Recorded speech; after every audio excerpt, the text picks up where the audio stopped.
წარმოიდგინეთ, რომ სქელნისლში ქვიან ბილიკზე მიაბიჯებთ. ყოველი ნაბიჯი აბსოლუტურ სიჩუმეში განსაკუთრებულად ისმის. თქვენ სირგვლივ მაღალი კლდეებია, რომელთა მწვერვალებიც თითქმის სასწვდება. ისეთი შეგრძნება გეუფლებათ, რომ თითქოს დრო აქ დიდი ხნის წინ გაჩერდა. თუმცა ამ მიდუმალების მიუხედავად, თქვენ გრძნობთ, რომ ზუსტად იქ ხართ, სადაც უნდა იყოთ. ეს შოტლანდია, შთამბეჭდავი ქვეყანა, რომელსაც დიდი ისტორია აქვს. ყოველი ნანგრევი ინახავს ისტორიას, რომლის სრულად გადმოცემაც არც ერთ სახელმძღვანელოს არ შეუძლია და რაც უფრო მეტს შეიტყობთ ამ ქვეყნის შესახებ, მით უფრო მეტად ხვდებით, რომ შოტლანდია არის ქვეყანა, რომლის ბოლომდე შესწავლაც შეუძლებელია. ამ მოგზაურობას ჩვენ ქვეყნის ჩრდილოეთ ნაწილიდან დავიწყებთ. თქვენ ნახავთ შუა საუკუნეების ციხესიმაგრეებს, ატლანტის ოკეანის შუაგულში მდებარე იზოლირებულ კუნძულებს და მოისმენთ ლეგენდებს, რომლებიც თაობიდან თაობას გადაეცემოდა.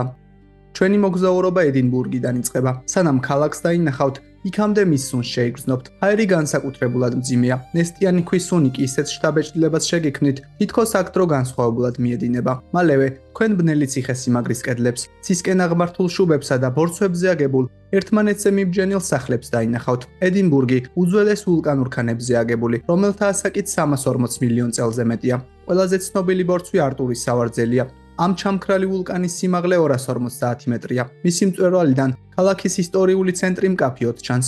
ედინბურგი იმ მცირე რიცხოვან ქალაქებს მიეკუთვნება, სადაც ჩამქრალ ვულკანზე ასვლა და იქიდან მთელი ქალაქის პანორამული ხედების დათვალიერება შეგიძლიათ. ისტორიული ცენტრი ედინბურგს ორ სრულიად განსხვავებულ ნაწილად ყოფს. ძველ ქალაქში ფართო ქუჩებს ვერსად ნახავთ. აქ შენობების სიმაღლე 14 სართულს აღწევს.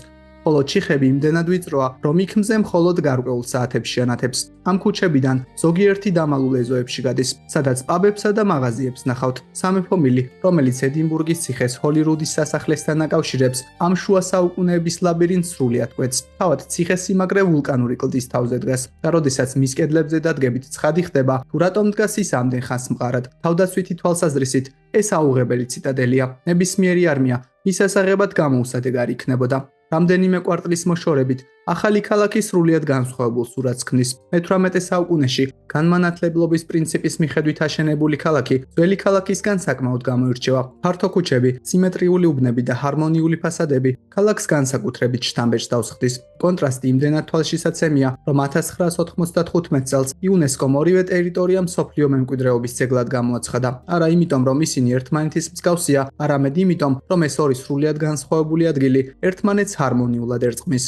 თუ ედინბურგი ელეგანტური და დახვეწილია, გლაზგო ცოცხალი და კრეატიულია. დიდი ხნის განმავლობაში ეს ქალაქები პირველობისთვის იბრძოდნენ, თუმცა ყოველთვის ედინბურგი იმარჯვებდა. მიუხედავად ამისა, გლაზგო მუდმივად ვითარდებოდა და დღეს ის ერთ-ერთი ყველაზე საინტერესო ქალაქია მათთვის, ვინც ხელოვნებას, მუსიკას და ურბანულ ცხოვრებას ეძებს. მე-19 საუკუნეში ქალაქი გიგანტურ ინდუსტრიულ ცენტრს წარმოადგენდა. კლაიდის მდინარეზე მდებარე გემთსაშენი, ოდესღაც მსოფლიოში ყველაზე პროდუქტიული იყო. გლაზგოში შენდებოდა გემები, რომლებიც პლანეტის ყველა ოკეანეს კვეთდნენ, მაგრამ შემდეგ ინდუსტრია გაქრა, უმუშევრობის დონე გაიზარდა და საბოლოოდ ქალაქი ხანგრძლივ კრიზისში ჩაეფლო. მოგვიანებით ძველი სახელოსნოები და საწყობები მუზეუმებად, გალერეებად, თეატრებად და საკონცერტო დარბაზებად გადაკეთდა. კლაიდის სანაპირო, რომელიც ოდესღაც ჟანგსა და ჭუჭქში იყო ჩაფლული, ახლა ათასობით ტურისტს იზიდავს. ვესტ-ენდი გლაზგოს ყველაზე ცოცხალი რაიონია. აქ გლაზგოს უნივერსიტეტი მდებარეობს. მიმდებარე პაბები, უდროყავის მაღაზიები, ვინტაჟური ბაზრები და თეატრები ქმნის რიტმს, რომელიც ყველა სხვა ქალაქისგან გამოირჩევა.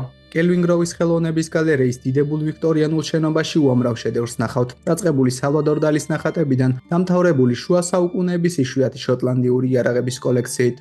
არსებობს ადგილები, რომლებიც წარმოუდგენლად ლამაზია და არსებობს ადგილები, სადაც ამოუხსნელი სიმძიმე იგრძნობა. გლენკოის იშვიათი გამონაკლისია, რომელშიც ორივეს იგრძნობთ. ის 10,000 წელზე მეტი ხნის წინ მყინვარებმა გამოკვეთეს. კლდოვანი კედლები თითქმის ვერტიკალურია.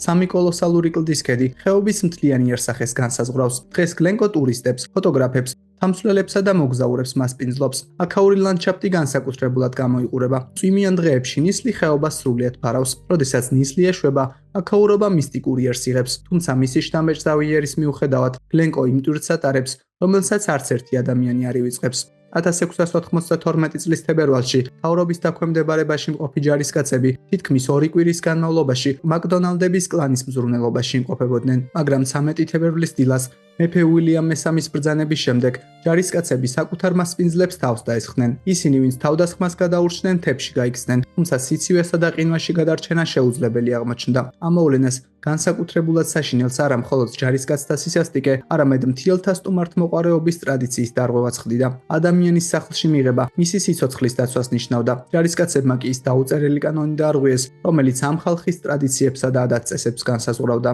ლოხნესის ტბა 37 კილომეტრზეა გადაჭიმული, 230 მეტრზე მეტი სიღრმისაა და იმაზე მეტ მტკნარ წყალს შეიცავს, ვიდრე ინგლისისა და უელსის ყველა ტბა ერთდროულად აღებული. თუმცა ეს ყველაფერი არაა. აქ წყალი თითქმის შავია. მისი ფერის მიზეზი არა დაბინძურება, არამედ მიმდებარე ბორცვებიდან ჩამორეცხილი ტორფის ნაწილაკებია. ეს ნაწილაკები სინათლეს სულ რამდენიმე მეტრის სიღრმეზეც კი შთანთქავენ. წყალქვეშ ხილვადობა თითქმის ნულის ტოლია. ტბის განსაკუთრებულობის გამო ის ირგვლივ უამრავი ლეგენდა არსებობს. ყველაზე ცნობილი ლეგენდა ლოხნესის იდუმალ ბინადარს ეხება.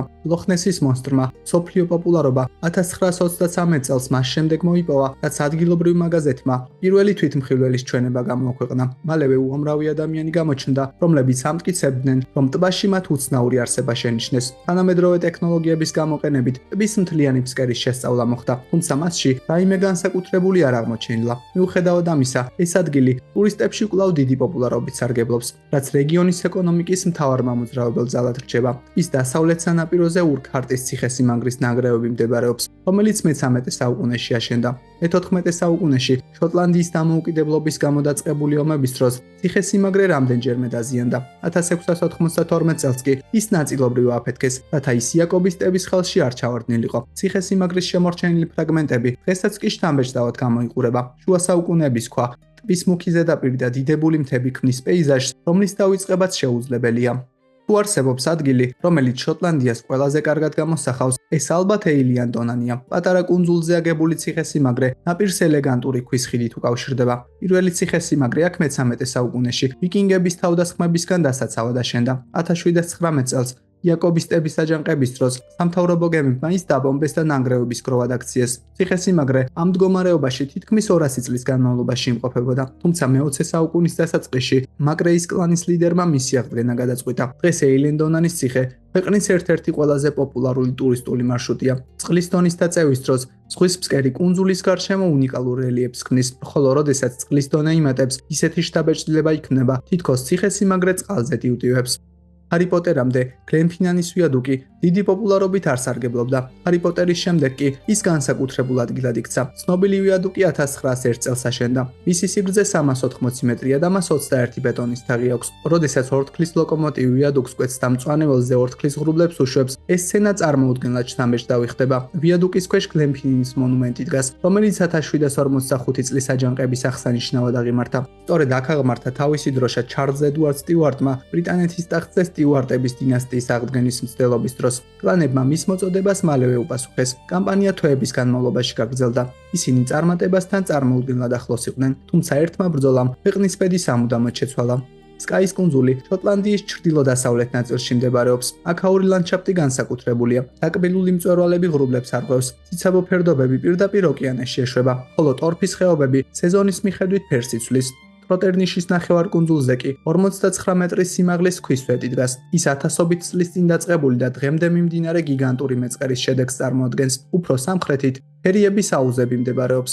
ეს კრისტალურად სუფთა, ყინულიანი აუზი შთამბეჭდავად გამოიყურება. მზიან დღეებში წყალი ზურმუხტისფერი ხდება და როდესაც ამ ადგილს უყურებთ, რთული დასაჯერებელი არაა, რომ შესაძლოა აქ ოდესღაც ფერიები ნამდვილად ცხოვრობდნენ. კუნძულის ჩრდილოეთ ნაწილში აღმართული ნისტ პოინტის შუქურა მაღალ კლდეზე დგას. ოლივით თეთრი შუქურა, ოკეანე და მწვანე კლდეები ქმნიან პეიზაჟს, რომელიც წარუშლერ შთაბეჭდილებას ტოვებს. კიდევ ერთი შთამბეჭდავი ადგილი ლუისისა და ჰარისის კუნძულია. კუნძულის ორ ნაწილს შორის კონტრასტი მაშინვე თვალშისაცემია. ჰარისის სანაპირო ტროპიკული კუნძულის შთაბეჭდილებას ტოვებს, თუმცა კუნძულის სიღრმეში შესვლისას პეიზაჟი მკვეთრად იცვლება. დაბლობზე ტორფიანი მიწები, ასობით მტკნარი წყლის ტბა და ძლიერი ქარიშხალი დახვდებათ. ლუისზე კი კალანიშის მეგალიტები მდებარეობს. ისინი სტოუნჰენჯამდე დაახლოებით 5000 წლის წინ აშენდა. მათ ვინც ეს კომპლექსი აშენეს, ასტრონომიის საკმაოდ კარგი ცოდნა ჰქონდათ. საინტერესოა ისიც, რომ ჩრდილოეთით მდებარე ორკნის კუნძულებზე 5000 წელზე მეტი ხნის წინანდელ დასახლებას ნახავთ. ქვის სახლებში ჩაშენებული საწოლები, უხრები და თაროებია შემორჩენილი. ისტორიის სახელმძღვანელოებში ერთ საინტერესო წინადადებას შეხვდებით, ვინც სტირლინგს აკონტროლებს, შოტლანდიაც მისია. სწორედ ამიტომ ციხესიმაგრე მისი სტრატეგიული მნიშვნელობის გამო ალყაში მინიმუმ 16-ჯერ მოექცა. ციხესიმაგრის კედლიდან წარმოუდგენელი ხედები იშლება. სამხრეთით დაბლობები ჩანს, ჩრდილოეთით კი მთები. ახლოსაა უილიამ ვოლასის მონუმენტიც, რომელიც იმ გორაკზე აგებული, საიდანაც ვოლასი 1297 წელს სტირლინგის ხიდის ლეგენდარულ ბრძოლას თვალყურს ადევნებდა. საინტერესოა ის სიმბოლოებიც, რომლებიც შოტლანდიასთან ასოცირდება. ვისკი და კილტი ქვეყნის მთავარ სიმბოლოებს წარმოადგენს. კილტი ტრადიციული ტანის ამოსია, რომელიც მთელ მსოფლიოშია ცნობილი. შოტლანდიური ვისკი კი ნამდვილ ეროვნულ საგანძურად ითვლება. ტურისტთა უმეტესობა, რომელიც ამ ქვეყანაში პირველად ჩამოდის, აქ მცირე დროის გატარებას გეგმავს. ისინი ფიქრობენ, რომ რამდენიმე დღეს ედინბურგსა და გლაზგოში გაატარებენ, შემდეგ კი სალაშქროდ მთებში წავდნენ, თუმცა მალევე მათი გეგმები მთლიანად იცვლება, რადგანაც შოტლანდია მოულოდნელობებით აახსავსებ და როდესაც ამ ქვეყნის რეალურ სახეს დაინახავთ, მიხვდებით, რომ მისი დავიწყება შეუძლებელია.